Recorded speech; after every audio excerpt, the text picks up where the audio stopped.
Okay, we're live. All right.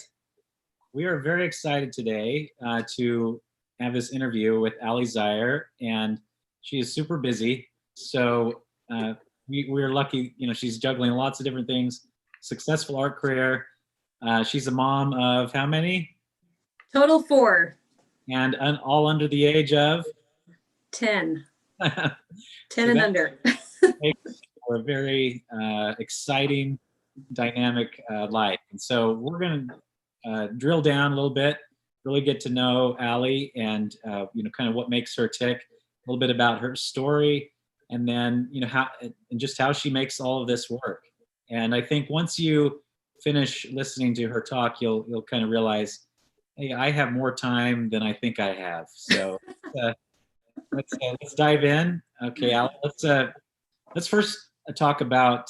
I think your art story really starts very early because, in part, your dad is an artist, right? So Correct. Yes. So how that all, just family dynamic, you as a child. yeah, so I want to say, even though I feel like in the longevity of what we would call an art career, professionally wise, I feel like I'm just a baby, but I truly have been surrounded in the arts ever since I was very, very young. So I was fortunate enough to grow up having my dad as a professional artist in paint, and he centered on topics of the Tetons and was represented in Jackson Hole. And so I spent, almost every summer traveling to Jackson Hole with my family and seeing my dad paint. And it was just, hold on, I got something there. It was the best. I remember being a little kid and sneaking down to my dad's studio. It was downstairs, and kind of being my pajamas, my nightgown. And I would stand there and he'd be using his palette knife and mixing these beautiful gray tones of the Tetons. And he would always tell me, Allie, get back. You're going to get paint on your nightgown, get back. And I was drawn into it and I loved it. And it was kind of in that little childhood moment a little bit that I realized I want to be an artist. I want to do this. Mm-hmm. And so I was very fortunate to see great art early on. And that, of course, was being in Jackson. And, as a kid, you don't quite appreciate it. You're ready to get out of there and go get ice cream and go play and whatnot. But I remember walking through those galleries and the oil paint, the smell, and then seeing, even as a young child, seeing artwork that I could look at and say, I like that. I don't like that one.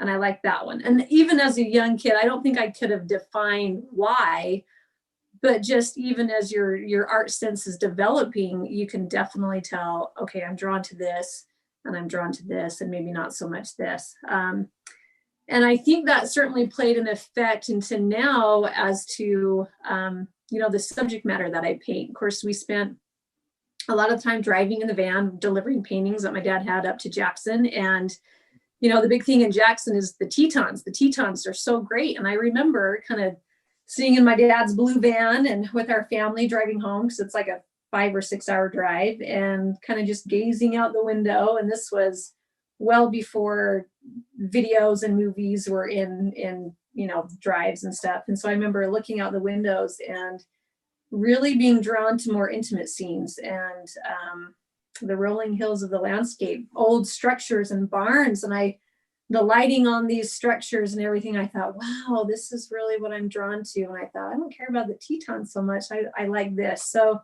it's kind of fun to have now come back to those memories and realize, wow, that has really influenced how and what I'm kind of about in this exploratory process of becoming an artist. Yeah, that's really interesting. And so how many kids were in your family? So 3 total. 3 total. The other 2 show this kind of early interest in art, or is it mostly? Just mostly me. My sister has a very successful jewelry business, and she's very, I don't want to say crafty, that's not the word, but design oriented. My brother a little bit. My mom didn't carry a lick of art interest. Like, she could barely draw a stick figure. So I'm the only one that's patterned kind of after my dad a little bit and followed the line. Wow, that's really cool. I do remember my grandfather. He was just learning how to paint, just his retirement, and just going in and just smelling the oils, and that kind of has that experience. Yes. Is there anything that you had where, I mean, it sounds like, just going down and just seeing the paint. Did you ever kind of put your hands in it, or something that you No, but remember actually painting in oil, or? yeah, so my dad had this painting. So this was when we were little. Gosh, I would have been probably like my son's age, maybe 9 or 10. And he had an old painting that he didn't care about, and he let us paint over the top of it. So we got to sit down in his chair, and it was like this kind of cushioned, soft, easy chair. And I remember just the feel of the palette knife in my hand and how awkward my hands were at that young age to kind of move and manipulate the paint with a palette knife, and comparing how fluid my dad was.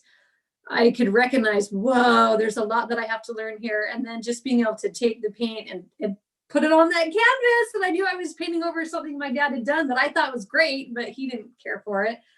And just practicing and painting it. And then one time he set up a little still life for me, and I got to be down there in the studio and actually use his oil paints and things. So, I mean, just very early on exposed to kind of a medium that maybe more artists kind of get to dive into a little bit later on in life. So anyways, it was really cool. That's cool. One thing I found, like my kids, they like to kind of experiment a little bit, but Mm-hmm. I actually want to teach them something. They're like, "Oh, Dad, I don't want to have anything I don't want you to actually teach me something." That's exactly boring. right. Is that something? I'm just Go ahead. curious if you found a way to actually see, like, or if you were actually willing to learn something from your dad, or is I it think just kind of you watching it? I think mostly watching it. And now early on, now that I'm where I am now, I feel like, oh, I should have taken more opportunities. He was very good to show me watercolor. He introduced me to watercolor. Got my first really nice professional watercolor kit when I was about 12. And even though I craved for instruction too, he was very good to not be over influential to say, do it this way or do it this way. He did allow me time to explore, and that was a good thing, just to kind of have fun with it and play around with it. But I know what you mean though. My daughter, she wants to do art, and then every time I sit down with her, she's like, but Mom, I want to do it my way. And I'm like, okay, hands off. I'll just whatever. I've wondered about that too, whether it's, as because you can be such a dominant force in your Mhm. child's life, as far as everything goes, and maybe it's better that you don't push them necessarily, but just give them the materials. And I'm just wondering, maybe, is that what your dad did? That kind of, I think you can squash that kind of love and that instinct, right? If you Yes. try and push him a little bit. Yeah, no, he absolutely just giving me the materials and providing some instruction, and me, and if I ever asked, Dad, how do I do this? How do I paint a tree, or how do I get this to come here? He would show me. Well, like in this little still life that we did, I'm sure he would have shown me how to round the form correctly, and real hardcore principles that you're going to want to gain no matter what stylistic approach you're doing as an artist. But he was definitely there to provide the tools and to provide an avenue. And I really feel like seeing him be a successful artist in his career, and also raise a family, and also work full time, it helped me recognize and realize it can be done. Sometimes when you tell people, I even tell people now, hey, I'm an artist, or I paint, and then they instantly have this Bob Ross picture, or hey, my grandma paints and she does this. I'm like, no, it's quite different. Like there's a professional level here. And so I think that was really healthy to see that and to recognize that it can be done. Oh, that's cool. Well, it sounds like he didn't squash the instinct in you, and he just had the right balance. That's fantastic. Yep, it was really good. It was really good. You're going into kind of a design role. I mean, it can spin off in other directions, right? Art has this way of thinking, and that's kind of neat to see. Whatever creative avenue you go into, art can kind of be this gateway to all kinds of different industries as well. Yeah, and I think it really can. And I think part of my just journey here and recognizing the kind of art that I was really drawn to helped me then kind of focus and narrow in when it came time to deciding schooling and where do I want to be going with this. So then that kind of led me to just taking art classes and enjoying that, and then finally realizing, no, this is something I do want to pursue, and then getting a BFA. But you bring a good point that art can kind of lead you to different avenues, and certainly under the umbrella of art, there are many, many, many genres or avenues that you could go. And I even felt myself during my course of education and instruction feeling more frustrated in my education, because it was so contemporary. And I really had this discord even after I graduated, feeling like, but I'm not a better painter. What is this? What am I trying to gain here? How am I trying to grow? And certainly there were courses in my university studies that did help. However, I did kind of feel a little bit more frustrated from it, mostly because there was this real, in the fine art realm, a real push for the contemporary, the abstract. And I found myself disconnected from that idea. And I think a lot of it came from just knowing the type of artwork that I liked and wanting to paint that way and kind of go that route. And so that certainly about this, because it sounds like he's more of a representational painter, as far as I understand, a landscape painter. Right. You step into this, university setting, academic world, where there's a different type of art being made, where it maybe it's not oil painting, it's not figurative, it's not a lot of things. It's more maybe intellectual and and I mean, was it a shock to the system, or tell me about or explain some maybe things that you were thinking about, and maybe an example or two of what. Yeah, so for me it was a big shock to the system, because here I had an idea in mind of the direction I wanted to be going. And then I found myself in a course where at one point the instructor gave us a blank piece of paper, and I wish I knew the parameters of it, or maybe I think it was just like a square, and it has to be something moving, a moving object on it. And I was like, what? This does not make sense. I don't quite get this. And so, I went out to the street of the parking lot and had cars drive over it to get prints and stuff. And another person had a pencil that they dangled from a string and was whipping it around and making marks on it. And I just felt completely, it was so abstract and just so beyond my comprehension that I was like, I could not see the parallel of how that was to apply to the fine art program. And you talk about this idea of academics, and I felt like it was anything but beyond, like anything but academic. And it was a real. Just curious, why would you say it wasn't academic in that sense? Maybe what was it that kind of felt that you're kind of wasting? It sounds like you're wasting your time, right? I think that's what it was. And I think probably because I was definitely more of wanting to learn fundamentals. I think no matter where you are as an artist, the more that you can understand and fully develop and ingrain in your day-to-day painting the fundamentals, I think you will be able to know how to break those fundamentals, why you want to be breaking them, when it's appropriate, or even when you need to adhere to those fundamentals. And by fundamentals, I mean,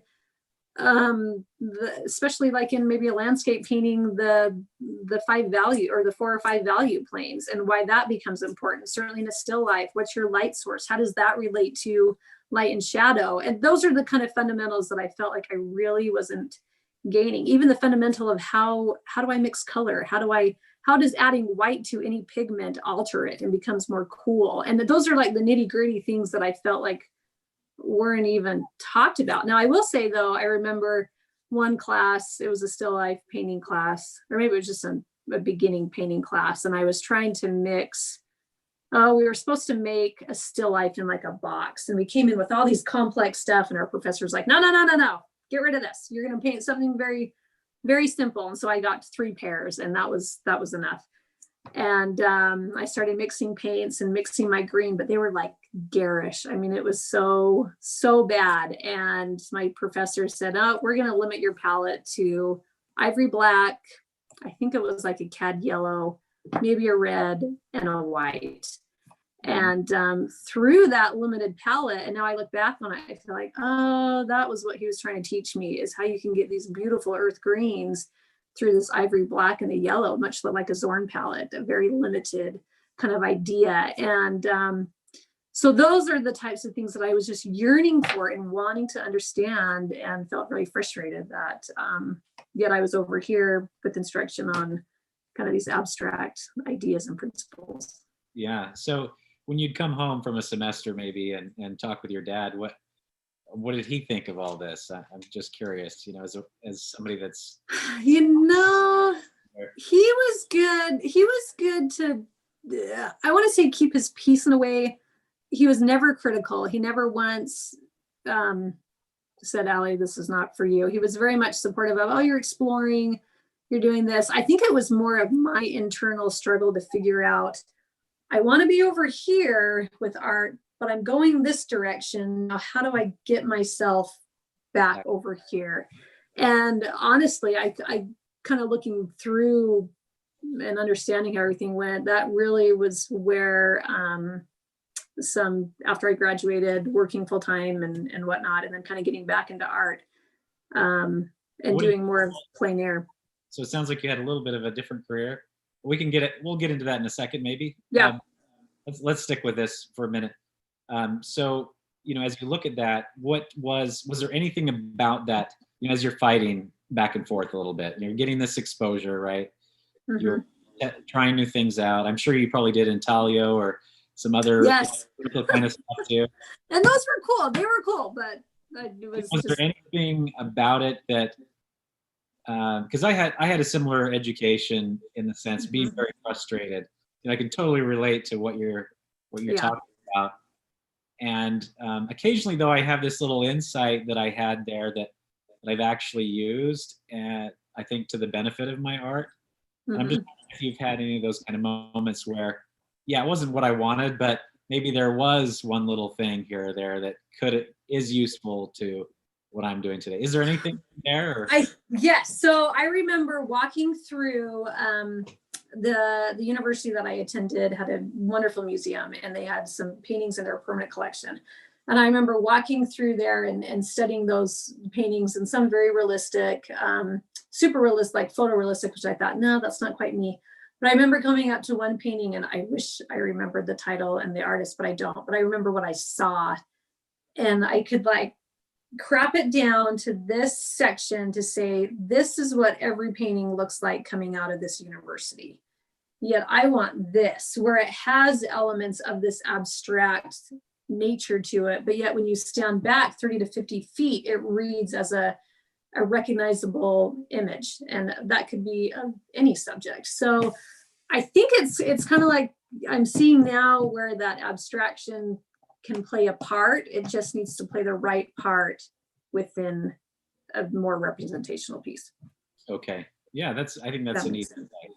Yeah, because I think that's an exciting area when you see people today, like yourself included, where you're blending some abstract elements, or if you do drop in on a small part of your piece, that there is something interesting going on there. It's not just rendering with a tiny brush or drawing things out, but it actually has thick and thin paint, texture, non-texture, color, non-color, all those kind of elements that are essentially abstract, right? Right, exactly. I think that puts the nail right on the head, that you become captivated by an area that has tonal shifts and thick and thin paint and variety within temperatures and dichotomies or juxtapositions of warm and cool. And that to me is exciting, all within having it read as a pair, let's say, or whatnot. But just the way it's painted, I think, becomes exciting. Yeah, I think that's really cool. Now, as far as as you're developing your career, you didn't immediately start full-time right out of school. So tell me about that journey. That did the art school prepare you for, jumping right in to be a full-time artist, or it sounds like there was a little bit of a journey that had happened before that kind of. So let's kind of talk about Yes. that. Yeah. So that's a good point of that journey. I felt like there was one class that I had, it was a business practices class, and we had a guest artist come in. And I felt like within 45 minutes of her talking of what it really felt was like as an artist, I gained more in that 45 minutes than I felt like for business wise and how to do this as a business than any other course. That really was so valuable.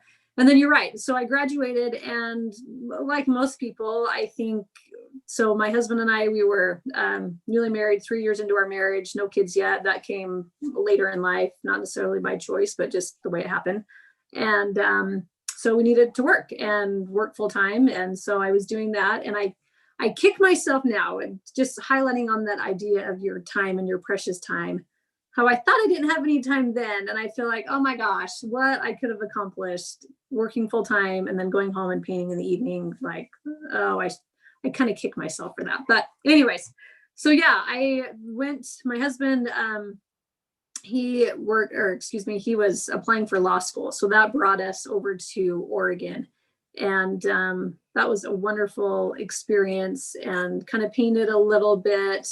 But certainly it became priority to work full time, so that way we could come out of law school with as minimal debt and make sure that we were taking care of all of our monthly expenses. So that took a perfect priority, which is what it needed to happen.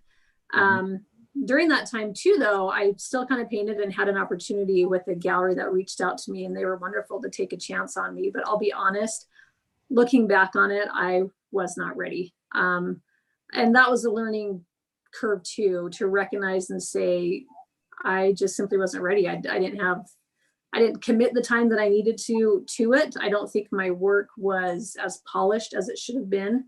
And so that was a little learning curve that lasted for about 6 months. So then fast forward a little bit more, finishing out of law school, we were finally blessed with our first kid, and that was wonderful. And so the dynamic of, raising a kid and everything else, and then more kids came, and it was great. But I found myself at the end of the day folding more laundry instead of doing something that might kind of fill my bucket a little bit more, and really at that point kind of put art in my back pocket to raise a family. And then we had an experience where we were expecting our third child when I was well into my pregnancy, and unfortunately he was stillborn at 34 weeks. And so that was a real hard part. But in light of that, I also recognized how much I missed and I needed art back in my life. And so after a year's worth of time of kind of understanding that experience and allowing myself to kind of process it and work through that, that was a real shifting point. So that would have been 5 years ago, 6 years ago. So a year after we lost him, I finally realized I want art back. I want to do this. And I remember looking and seeing an opportunity to take a workshop in Sun Valley from Catherine Statz. And I sat there feeling like, no, I probably shouldn't go. I've got young kids. And it was my husband who was the huge proponent to say, why don't you go? We can handle this for 3 or 4 days. Just go. And that was like the light bulb clicked. I realized we can do this. I went, and it was truly profound. Like, she was such a great teacher. And funny story there, I remember, so prior to taking that workshop, I'd seen her work in Sun Valley and was talking to the gallery owner. And they said, oh, Catherine's great. She's such a great artist. You would love this workshop from her if you can take it. And she swears up a storm. And so that was a good kind of preparatory step. Well, we get to the workshop and it's day one. And of course, anyone who's taking a workshop, you're just nervous. You're so nervous that you don't want to like mess up, but you're here to learn. And we're out there painting, and everyone's, scattered in their little spots. And here I'm painting whatever. And up comes Catherine behind me. And she says, well, aren't you just a little bitch? And I was like, what? Oh my gosh. And I had to remember that was like the biggest compliment I could have received from Catherine Stats, because she saw something in me, and it was just a joy to learn from her. And anyways, it was great. Firecracker. I met her, yeah, I met her while I was in art school, and yeah, that's the kind of she makes an impression, doesn't she? She does. But it was such a good impression to help me recognize and realize, okay, I've been out of the sink from this for a while, but I can get back into it. I can get back into art, and I can do this. And I remember after taking her workshop, coming back home, and you're kind of processing everything. And I felt like, okay, I know where I want to go. Mm-hmm. I can see steps I need to get there, but it really will probably take me 3 to 5 years to get there. Just knowing the time frame that I had. I mean, I couldn't do it full time. And honestly, I can look back and say it has taken that amount of time. It really has. So it was a healthy eye opener and a healthy realization to also put me in the network of professional artists that I admired and wanted to. And so I've taken several other workshops, and everyone has helped my growth, and for different reasons. And they've been really, really great. Yeah, I think that's a good point. How much a workshop can really help you as far as your it's two things, right? It's not just obtaining instruction, but I think you mentioned as well that it really has a lot to do with getting to know an artist that's in the professional circles and kind of get introduced to all of that. And so I can't recommend them enough to people, right? And absolutely. And it sounds like it was more cathartic or more stimulating to take Catherine Statt's workshop than maybe all the years of schooling that you, right? It truly was. And just seeing her, the way she first laid the colors out in her little study. I mean, you'd look back on it now and think, oh, it's just a study, but I was just blown away by the now I can dictate it and understand it as the saturation of the color, the chroma of the color, her understanding of a coolness within a plane, but also keeping the light areas warm, and also keeping within value planes, especially in the trees, like not going too hot or too light in your highlight of a tree. And now that I've kind of worked my way through some of those things and even made mistakes on my own, I can now recognize and see where it was that she was really on point and what I was drawn to. Yeah, wow, that's really cool. Well, do you think it was also kind of your early background and connections with up in Idaho? For a lot of people, maybe we have some viewers here that are not from the U.S., they're from abroad. So just to mention real quick, Jackson Hole is up in the Wyoming area, Wyoming-Idaho border. And there's a lot of billionaires that kicked out the millionaires. It's definitely so there's a huge art market there, or a really strong one of Western art. Right. I think it goes like this. There's a gallery, a bank, and then some sort of tourist shop, and they just that's right. Right?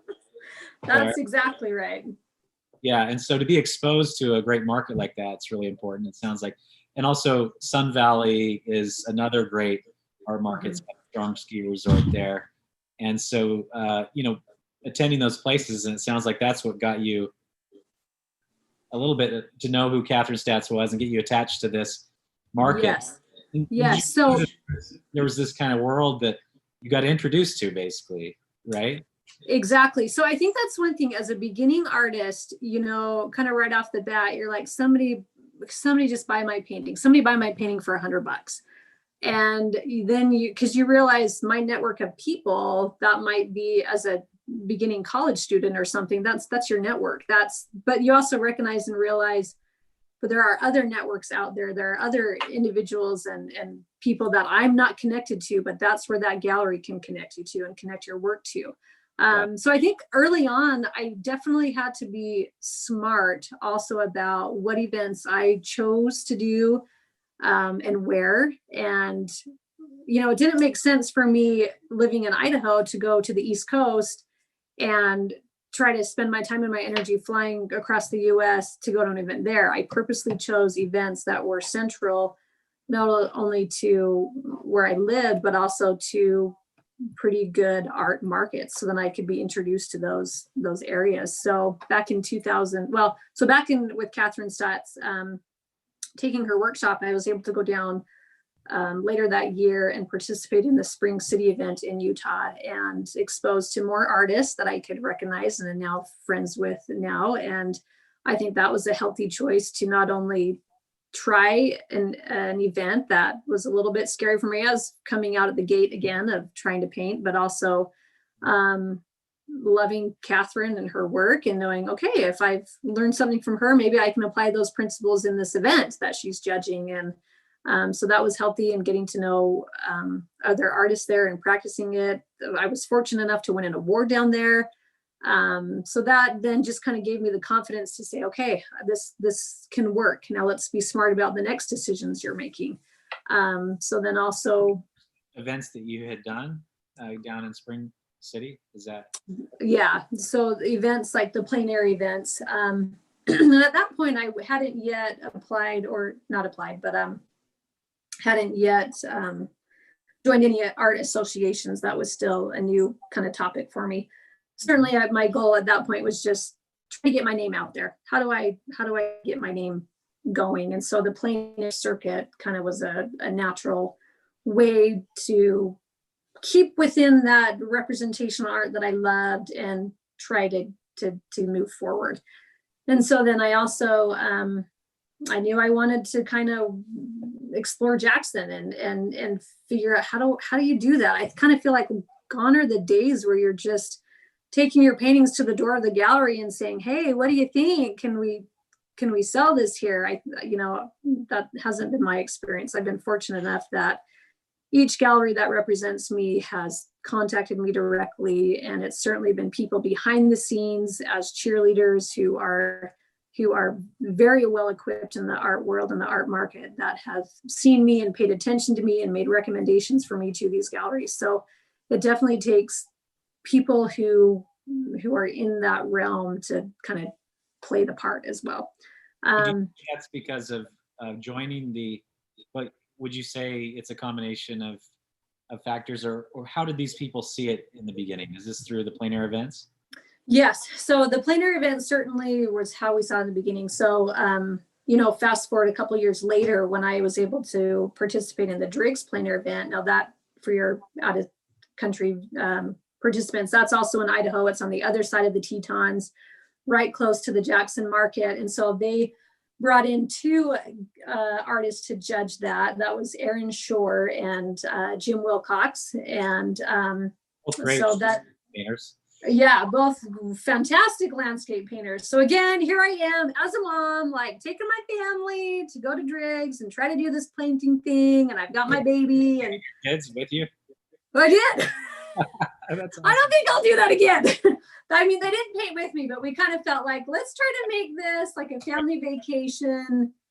Yeah. And I kid you not, the night, so I remember vividly, my good husband, my little baby, who was, I think, 8 or 10 months old at the time, woke up in the middle of the night. My husband was strolling him down the hotel halls for about an hour. And I remember waking up at 6 a.m. just feeling exhausted, going, how in the world am I going to go out and paint right now and try to come up with something? But I kid you not, that day was the day that I saw this fantastic barn. I slammed on my brakes as I was coming down around a curve. And I thought, that's it. That's what I want to paint because I love it. I just love the structure. I love everything about it. It had this junk pile right next to it with all these crazy rusted old cans and just colorful. It was the colors that really drew me to it. So I painted. And of course, like anybody who's outside painting, you get going and you've got a good rendering, and then you take it back and you kind of critique it yourself. And you say, well, what does this painting now need? And so I'm looking at it and off the side of the road and just feeling a little bit frustrated that things were dull. And I remembered another artist's work that I loved and felt like, oh, he had color in it, color. So let me add these ticks and marks around, which I can kind of help improve the painting.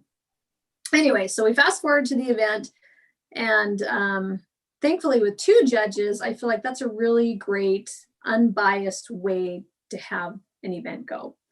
And so in that evening reception, Jim Wilcox and Aaron Shore were so kind to comment and help us as beginning artists, well, trying to improve and giving us words of encouragement. And then they got to how they became, how they were going to judge the events and who they felt would win the awards. And so they said, yeah, we went through independently and made our list, and they maybe had, I don't want to say discrepancies, but maybe a different person for third place, the same for second, and whatnot. But then they said, when it came to the winner of the event, they were unanimous. And I was fortunate enough that was my painting. And as a new artist wanting to make this work, wanting the recognition of, I guess, the credibility, maybe it's the credibility or the acknowledgement of other professional artists that you are hitting the mark, that to me makes and is what I'm seeking. So putting the award aside, it was just the fact that two artists independently of each other found my painting unanimously to be the winner of the show meant more to me than anything else, because that just boosted my confidence. And I think that's one of the hardest things as painters. It's your confidence, that you're constantly trying to make sure you're there. Am I ready? Am I ready for galleries? Am I ready for a sale? Is a painting going to sell?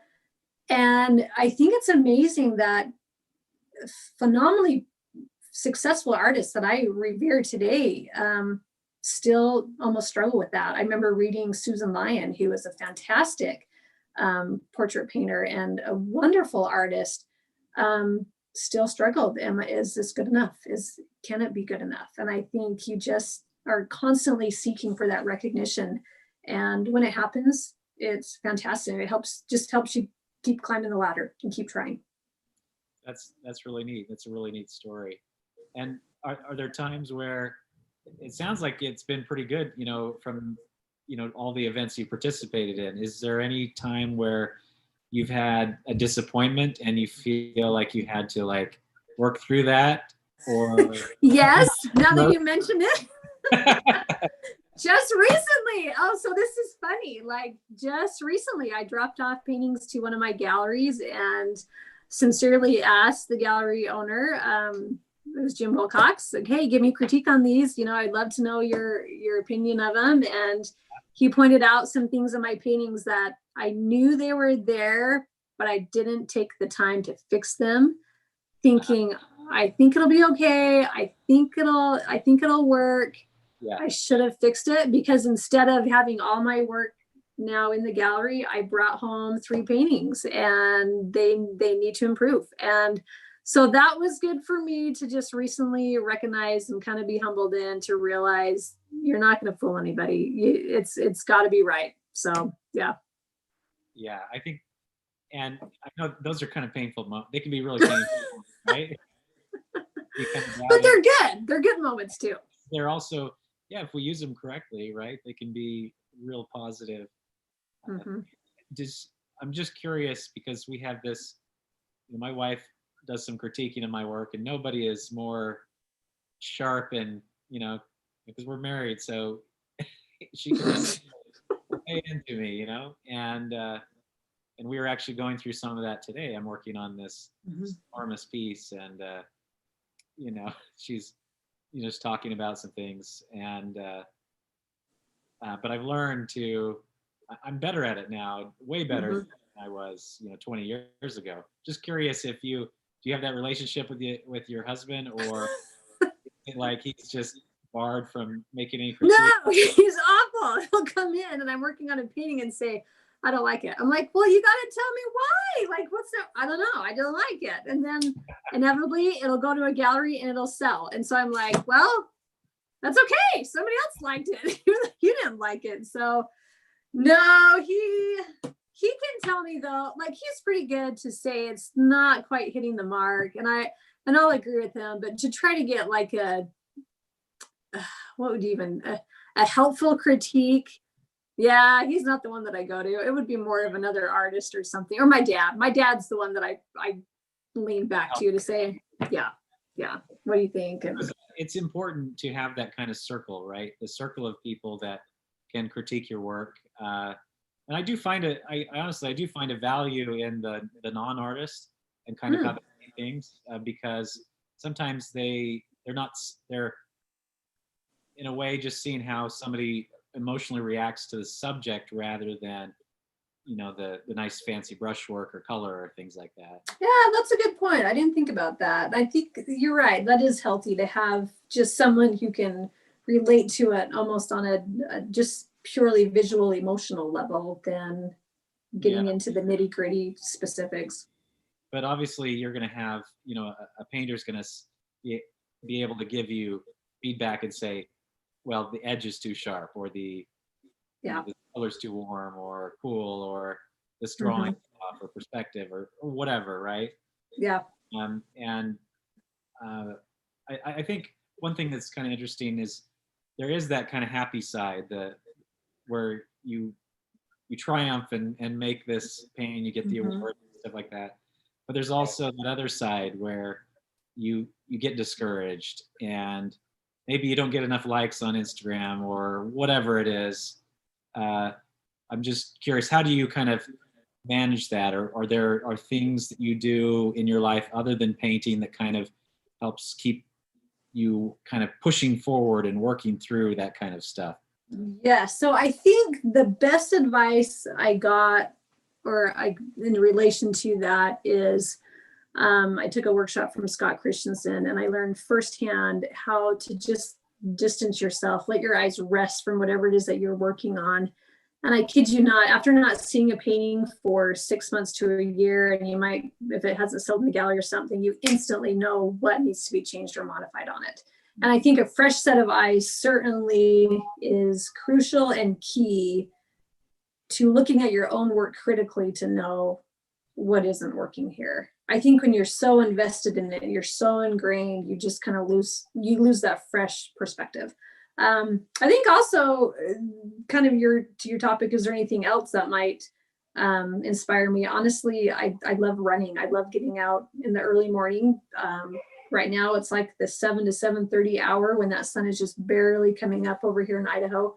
And I will just observe. And I can tell you not, there's so many times where I'm looking at the light coming in, and I'm out there running going, that's the lighting that I need in this certain scenario. Or here's the way in the middle of the day when we're out at the park and I see a white house, even in my neighborhood, and the underneath of the eave, there's this light that's coming up and bouncing up off. And I'm like, that's what's happening in these white barns. And just kind of taking little bits and pieces of where you wouldn't expect it, and when maybe you're not necessarily anticipating or going out to really observe something, but taking those and kind of filing back in your brain so that way you can use them and refer to them later on. Yeah, that's fantastic. I think first of all, you're doing something good for your body and for your mind, kind of getting the blood flowing, inspiration, but you're also actually doing research while you're multitasking, right? Yeah, right. and multitasking, that's it. I think for a mom to survive, you have to do some amount of multitasking, right? I think so. And even better, if you're on a run and you've got the earpods in and you're listening to an art seminar or a plein air podcast or whatever it is, an interview with an artist, and you're just reiterating and relearning, and yeah, you absolutely have to. So it's all good. Well, in part, that's the hope. What we're doing right here is that somebody painting maybe on the other side of the world is painting right now and also listening to this and drawing some inspiration too. Just like, I love listening to these kinds of things and just listening to you, and is inspiring. I think I do an exercise bike down in the basement, and maybe part of that is just to be extra efficient, but maybe I'm missing out on an opportunity by just getting on a real bike and going out in the light, right? Yes. Get out in the early morning hours, and you'll see, and it's a good reminder to realize, gosh, why don't I just bring my paints? And honestly, there's sometimes, I'm really interested in the way the light changes, and it only lasts for about a matter of minutes. And there's sometimes I'm racing up here because I've got this window just over to the right of me here that captures what I'm seeing in the morning. And sometimes I'm up here just mixing colors, and it's not that I'm even completing a drawing. I'm just getting color notes in. Yeah. And it's just quick notes to save later. Yeah, absolutely. So when you go out and do your kind of plein air sketches and things like that, do you go out to finish a painting? Do you go to just take notes? Does it depending on what's demanded? Or Yeah, you know what? I mostly on what's demanded, but I will say my plein air attitude, approach, understanding has certainly, I want to call it matured over the years, because I first, when coming out of the gate and, you know, taking these workshops, I thought plein air was it. And we'd go out and we'd paint, and then we'd come back, and I felt like my plein air paintings were good enough. But I would drop this, if I didn't have a successful on-site painting coming back home, I'd feel like, well, that area wasn't good for me, or nah, I don't know about that. Now my attitude has totally changed with what can I learn out here, and how can I grasp what is happening in my scenario. And so honestly, I'll show you some. They're crude, and they're not like this. Can you even see that? yes. Okay, so this was in Bear Lake area at Curl Ranch, and I have two different scenarios here. One was the light just barely coming in, and then this is where it was fully lit. And honestly, I can definitely now say, okay, I'm drawn to this just based on this tonality and what was happening there. And I even have, you know, notes written on the back of where I was standing, what was happening. And I think one thing that you can start recognizing, especially when you're outside, and what I've noticed here in Idaho and in these scenarios, I can get the same muted, beautiful, soft filtered lighting at the 7:30 a.m. hour, and then also at the 8:30 to 9 p.m. hour in the summertime. And so if I couldn't figure out how to capture all this information at 7:30 in the morning to 7:45, and it's gone, because this was a matter of minutes, I could certainly say to myself, all right, well, what if I go back in the evening, and how can I observe the sagebrush that's surrounding this barn at the 9:30 p.m. hour, or 8 to 9:30 when that hour is slower, and capture those colors and stuff. So I think it's just becoming aware of what's happening and not being worried about finishing a painting out there. This was just a gouache study really quick, and trying to do with a simplified palette and how that kind of harmonized things. So yeah, that's kind of where my plein air is going. And certainly this is not finished, but there's a lot of information there that I gained. Yeah, those relationships are so subtle. You know, as good as our cameras are, you still feel like you kind of miss out on that. And I think the inspiration also propels you forward. Like those, you know, seeing that beautiful stuff kind of carries you if you're making a larger painting. Yeah, right? You kind of feel that initial inspiration. Absolutely. Making it, right? Right, absolutely. And I love your comment that the camera only, you know, takes it so far. I love Andrew Loomis in his book, Creative Illustration, does talk and highlight about that, how the camera is going to pick up every nuance, and yet your eye naturally selects. You're going to be looking through and carrying your eye throughout the scene that's before you, and you will naturally start selecting and subconsciously making decisions that are going to allow you to narrow in and focus in on what's my focal point, what needs to be left out. Because more often than not, I think more has to be left out of a painting than brought in, where your camera truly does pick up every single nuance. So trusting your own eye, trusting your own instinct, and being out there and experience it truly is the most beneficial area that you can go for. Yeah, that's fantastic. Now let's talk of just, we only have a couple minutes left, but or about 10 minutes left. You know, we're dealing with COVID issues here. On top of everything else you got going on, your career has been taking off. You're still a mom, you know, 4 kids under the age of 10. So what, you know, how are you balancing your time here? How are you able to develop this artwork and continue to progress? And are there tricks or things that you do in order to have your time be, you know, efficient, obviously, things, how do you manage all of that? Yeah, I'll start by a very quick story. I took Russell Case's workshop in Sun Valley, and there's this really fantastic student there. Must have been in like her 70s, silver white hair. I mean, she was just fantastic. This sweet woman, classy, classy, classy. We were talking about what we've learned, and she said, "Now, if I can just go home and find time to paint." And I thought, lady, in your retired state, oh my gosh, if you can't figure out how to find time to paint, I got to figure this out in every single phase of my life. No matter where I am, I've got to figure it out. Right. And so, yeah, I think certainly with COVID right now, everything's on pause. But prior to COVID, I would find myself sometimes painting in the morning, before my kids wake up. Currently with COVID, though, I have realized for my mental capacity and clarity of thought with doing remote learning with my kids here at home, exercising in the morning is kind of more vital for me than trying to pick up the paintbrush for a moment. But using those hours, I think it also takes a very supportive network of people. And first and foremost, that's my husband, who's willing to take kids on a Saturday so I can have time to do what I need to be doing.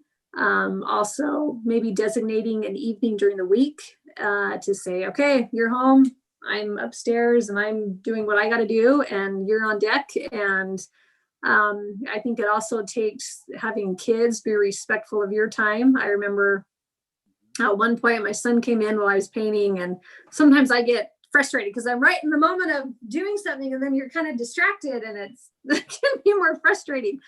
Anyways, he came up to ask me if he could play on the iPad or something. And I said, "You know what, Owen, when you want to play on the iPad when I'm here, do we call Dad to ask Dad when he's at work if you can play and whatnot?" And he's like, "No, we don't." I said, "Well, I'm working here. I need you to go down and talk to Dad." And just training your children and yourself, even it's really yourself, of protecting the time that you have to paint. I think that's really what it becomes, is protect the time that you have to paint.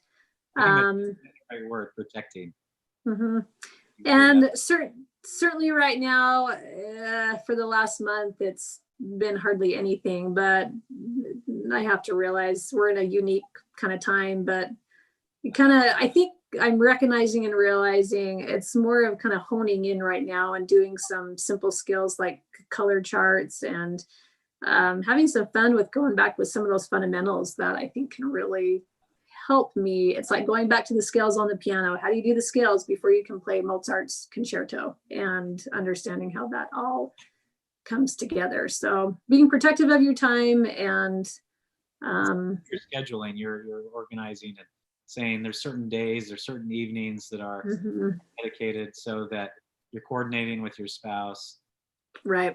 All to say, okay, there's an understanding here that, yeah, like Tuesday evening from this time to this time, this is what I'm doing, don't bother me. Yeah, exactly. And that's exactly kind of what you have to do. And then fortunately in the summer is a great time for me to kind of cash in on more painting, because we have these wonderful young women in our neighborhood that are willing and able and so excited to come, and I'll have them come and I'll pay them and have a babysitter for a 4-hour chunk of time, and then I've got the rest of the day to hang out and be with the kids and enjoy that. So those are healthy hours, and it's just vital. Otherwise it's just kind of can consume you, and you realize, wait, there's something here that I want to keep driving and need to, and you can't just kind of put it on the table and say, well, so what? So it needs to be finding the time and protecting your time and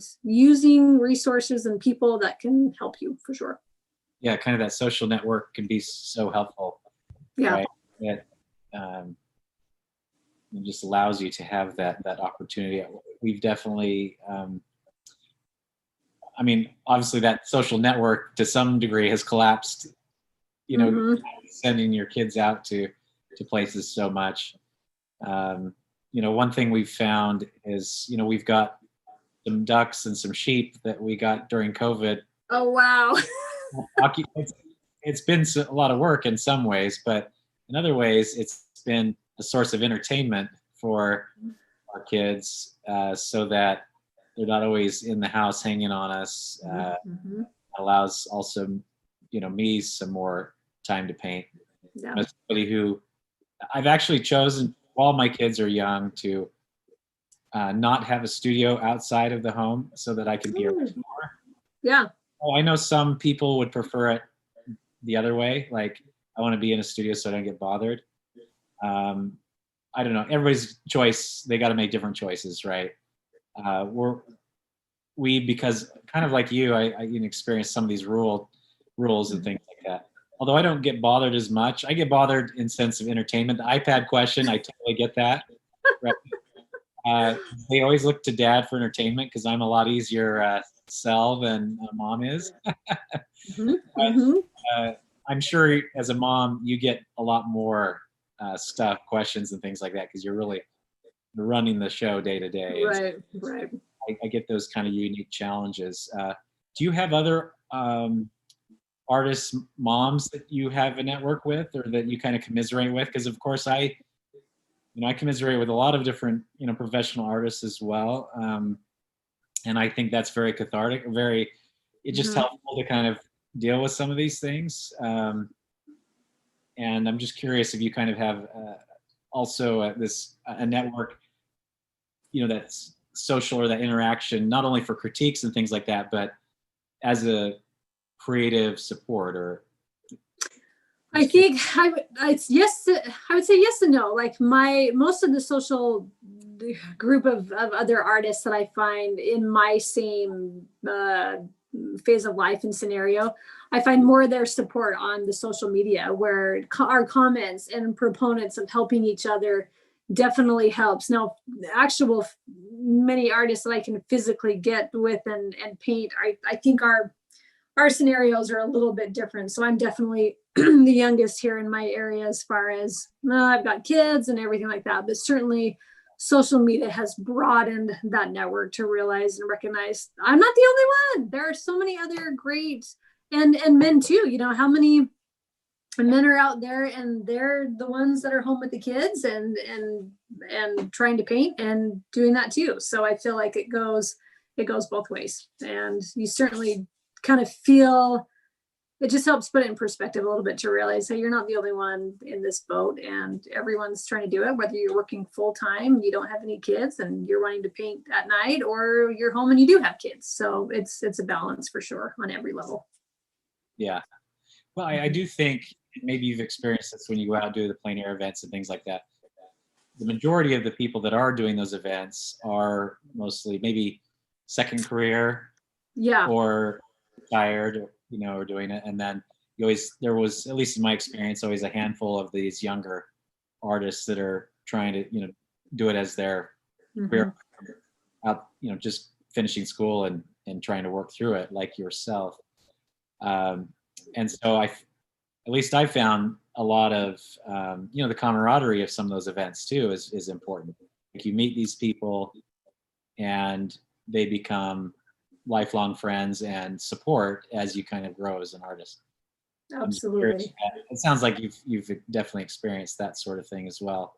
Absolutely. And the one thing I have found is, obviously as an artist, you're certainly you're wanting to build that. And I think through these events and through these workshops over time, that's how I've grown and bouncing ideas off them. And then also reaching upward to artists who have really phenomenal art careers, and they are so willing to take the time to answer my questions. And there's been a couple times where I've reached out to them to say, hey, I've just been invited to teach. This is new for me. Can I talk to you about it? How do we go about doing this? And they are so willing to share their time with me. And I feel like that is the best thing about this network of artists as a whole, is everyone is willing to share. And I knock on wood, haven't yet run into anyone that is standoffish or unwilling in a way to kind of pull you along and help you go and show you how it's kind of done. So it's been really helpful. Wow, that's great. Well, I think we've hit the hour. It'd be great to keep going, but we'll have to do that maybe another time. But Allie, thank you so much for spending the time sharing your thoughts with us. I think you shared a lot of great information, and my hat's off to you with all the stuff going on, and just looking forward to the next beautiful painting that we see on social media and in the next competition, the virtual competition, right? Yep, the virtual competition. That's right. So, well, thanks again, and best of luck to you in the next couple of months, and just dealing with all this and still creating some beautiful work. Well, thank you. Thanks so much for, Sentient and all that you are doing to provide good content education for everyone out there. I think it's an incredible platform that you guys have created, and the flexibility. I really admire that it's a flexible courses that you can take in the convenience of your own time, your own way, and it really is invaluable. So thank you. Thank you for having me. Well, we appreciate it. All right. Well, we'll say goodbye. Till the next time.